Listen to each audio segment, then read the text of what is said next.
I'm Aria, a 38-year-old housewife. I live with my husband, Aaron, who is 2 years older, and our high school daughter, Jessica. We had been living in an apartment for a long time, but 5 years ago, we built a house and moved to the town we live in now. Having achieved my dream of owning a home, surrounded by a loving husband and a sweet daughter, I was spending my days full of happiness. However, I had one concern. It was about our neighborly relationships. A middle-aged woman named Stephanie, who lived next door, loved gossiping about others. Gossip lovers exist everywhere, but she was clearly excessive. Desperate to know about other families' affairs, thanks to her, my family got caught in a terrifying trouble. Stephanie, who appeared to be around 50, had been living in this town since childhood. She knew everything about who lived where, who married whom, and when children were born in the neighborhood.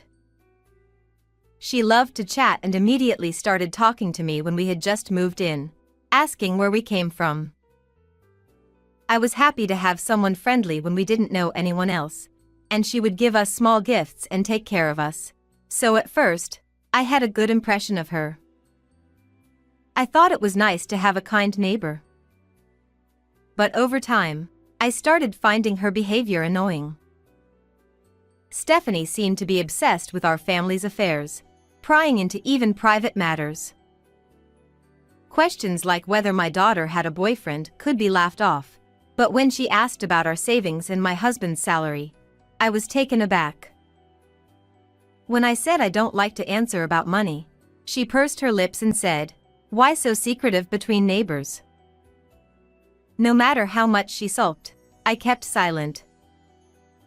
It's incredibly inappropriate to ask someone directly about their savings. Additionally, there was another reason I didn't want to share secrets with her. Not only did she ask questions, but she would also spread the information she got from me to others immediately. I was shocked multiple times when things I told only her spread throughout the neighborhood in no time. And yet, she never talked about herself. The only thing I knew was that her husband was so busy he was rarely home.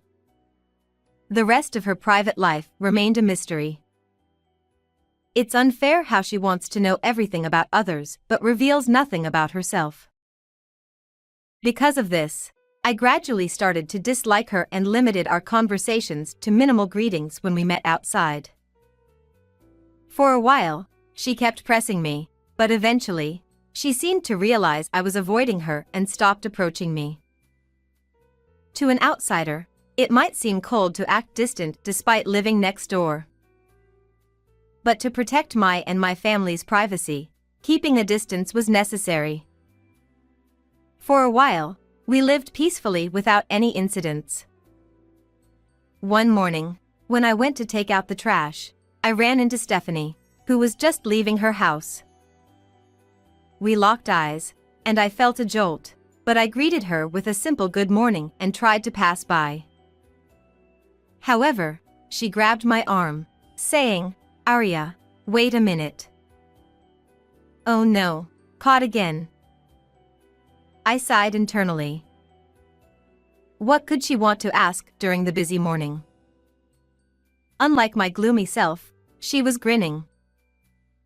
Despite her smile, she said with a voice full of spite, "I heard your husband got promoted recently? I'm so envious." Her words sent chills down my spine. My husband's promotion was a recent event. We hadn't told Stephanie or anyone else in the neighborhood. The only ones who knew were his boss and our family. As I stood frozen, she continued to strike.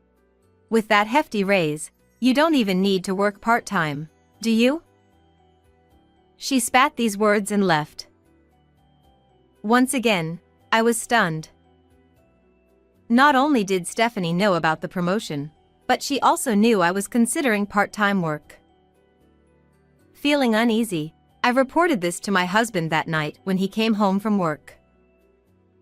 I asked if he had mentioned the promotion to anyone, but he confirmed he hadn't. We were both baffled about how Stephanie found out. Just then, we heard hurried footsteps rushing down the stairs, and our daughter Jessica burst into the living room. Breathless, she said, "Come to my room right now." I tried to calm her down, asking, "What's wrong? Why are you so frantic?" But she insisted, "Just come quickly," pulling us by our arms. Following her upstairs, we entered her room. Jessica pointed under her bed. "Mom, Dad, look at this." There, under the bed, partially hidden, was a white power strip plugged into an outlet. At first, I didn't understand why Jessica was making such a fuss. To me, it just looked like a normal power strip. But my husband and Jessica had turned pale. Then, my husband said something shocking. "This is a bugging device." Hearing the word bugging device, I almost screamed, but my husband motioned for silence, so I quickly covered my mouth. I had only imagined bugging devices as special equipment, so it still looked like an ordinary power strip to me. However, Jessica, having just seen a drama with a similar device, immediately recognized it. We quickly searched online and found many bugging devices that looked just like the one in Jessica's room. Who, when, and how did someone set up such a thing? My husband and I both thought of the same person, but as we were thinking, the culprit was probably listening to our conversation through the device. We decided to leave Jessica's room and return to the living room. According to Jessica, there was no device when she cleaned her room and moved the bed 3 days ago. So, it must have been set up very recently. However, we hadn't let anyone other than family into the house for the past month, so it must have been done by someone breaking in from outside. I felt both fear and anger boiling up. No matter the reason, invading my daughter's room and planting a bugging device was unforgivable. My husband felt the same. So, we decided to set a trap to catch the culprit. Well, if you're ready for this. No mercy. That night, we had Jessica sleep in another room, and my husband and I got to work. In hindsight, we should have hired a professional, and I regret our recklessness now. But at that moment, we were too enraged to wait. To lure the culprit, we set up a trick to make them think the bugging device was malfunctioning. We placed crumpled newspaper next to the device and directed a strong fan at it to create constant rustling noise. After setting the trap, my husband hid in Jessica's bed, and I waited in the adjacent room. We waited for the culprit to arrive. In the end, our plan succeeded. The culprit fell for the trap and came to check the device. According to my husband, it took less than an hour for noises to start outside the room. He jumped out of the bed and opened the curtains to see a man standing on the balcony. The man tried to flee, but my husband quickly tackled him on the balcony, immobilizing him. When my husband turned on the flashlight to see the man's face, he was shocked. The eavesdropper turned out to be Stephanie's son. I also rushed over from the next room when I heard a noise on the balcony and was astonished to see him after so many years. Stephanie had always said her son was brilliant, went to university out of the prefecture after high school, and landed a job at a top-tier company. So why was he here? Moreover, his once fresh-faced appearance was gone. He looked haggard and even had a scruffy beard. What could have happened? My husband and I were puzzled. My husband asked, "Are you the one who planted the bug?" He nodded silently.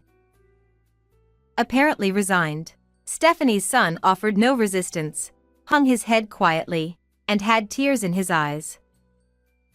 My husband was exasperated by his demeanor. If you're going to cry, why did you try to bug our house? With a small voice, he began to speak. According to him, he had graduated from university and found a job at a fairly large company, but he couldn't adapt to the workplace and quit after just 1 month. He returned to his parents' house and, instead of job hunting or even getting a part-time job, spent his days playing games. He thought he was resting his tired body and mind, but in reality, he was just a recluse. He stayed home all day and only went out late at night, so my husband and I had no idea he was living next door. Finally, we understood why Stephanie never wanted to talk about her home life. As for why he tried to bug our house, it was because his mother instructed him to.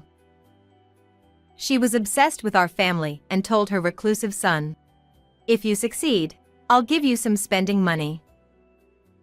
So, he planted the bug.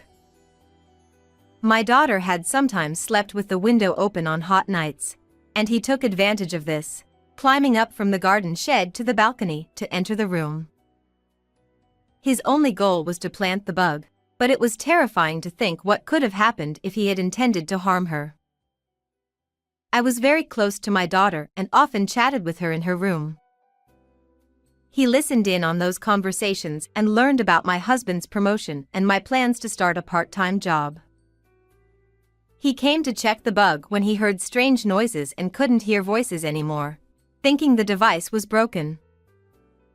It was already past 1 a.m., but after hearing his story, my husband and I took him to Stephanie's house and rang the intercom.